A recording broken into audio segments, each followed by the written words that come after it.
दाबून त्या सर्व उमेदवारांना प्रचंड बहुमताने विजयी करा।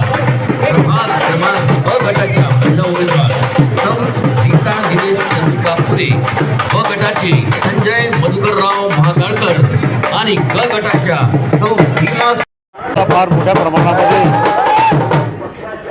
त्या परिसरामध्ये नागरिकांचा फार मोठा प्रमाणात सहकार्य मिळत आहे। कारण की ह्या जनतेला, या मतदारांना हे माहीत आहे की मागच्या 4 वर्षामध्ये आणि त्याच्या आधीच्या सुद्धा या भाजपच्या कार्यकाळामध्ये ह्या परिसरामध्ये कुठल्याही प्रकारचं काम इथे झालेलं नाही।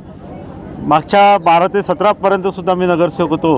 ह्या परिसरामध्ये BSUPच्या माध्यमातून आपण जवळपास 430 लोकांना इथे घरं बनवून दिले, ज्याची किंमत 5.5 लाख रुपये ही शासनाची होती आणि निव्वळ 35,000 ते 45,000 त्यांना ते घरं मिळाले। आणि हे जे सेवादल नगर, ज्याला आपण एकेकाळी झोपडपट्टी म्हणत होतो, आज सेवादल हे नगर झालेलं आहे, हे या सर्व लोकांना, नागरिकांना इथे माहीत आहे।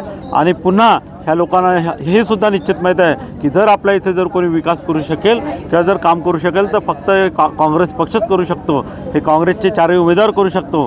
म्हणून येथील सर्व नागरिकांनी ठरवून टाकलेलं आहे की आता परिवर्तन हे निश्चित करायचं आहे आणि येणाऱ्या 15 तारखेला काँग्रेसच्या ह्या 4ही उमेदवाराचा पंजा चिन्हाची बटन दाबून आपल्या या परिसरातील विकासाकरिता पंजा या चिन्हाला निवडून आणि काँग्रेसला मजबूत करणार आहे।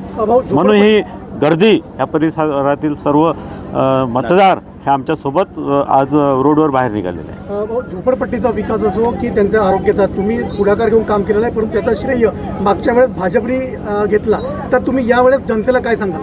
नाही, बघा, ज्यांनी काम केलं आहे ते नागरिकांना माहीत आहे, मतदारांना माहीत आहे। कोणी येऊन जर तिथे सांगत असेल का बा हे आम्ही केलं, तर ते इथल्या सर्व नागरिकांना आणि लोकांना माहीत आहे की ह्या संपूर्ण परिसरामध्ये जर कुठलंही काम असेल, आरोग्याचं असेल किंवा विकासाचं असेल, तर सर्वात प्रथम कोण म्हणजे काँग्रेस पक्षाचेच लोक ह्या सर्व मतदारांसाठी धावून येतात। त्याच्यामुळे आज आम्ही इथे मतं मागत असताना संपूर्ण जनसमुदाय, संपूर्ण मतदाता आज घरून निघणं हे सर्व आमच्यासोबत आहे। भाऊ, कारकुनच्या शाळा बंद पडत आहेत, त्याबद्दल आपण काय म्हणणार? नाही, निश्चितपणानं, कारण की या शहरामध्ये कॉर्पोरेशनच्या शाळेची तेवढीच गरज आहे। कारण की आजही गोरगरीब मुलं, विद्यार्थी त्या शाळेमध्ये जाण्याकरता, जर समजा ह्या निवडणुकीनंतर जर काँग्रेस आली तर सर्वप्रथम ह्या कॉर्पोरेशनच्या शाळा सुधारित करू, ही आमची प्रायोरिटी राहील, एवढं आपल्याला मी सांगतो।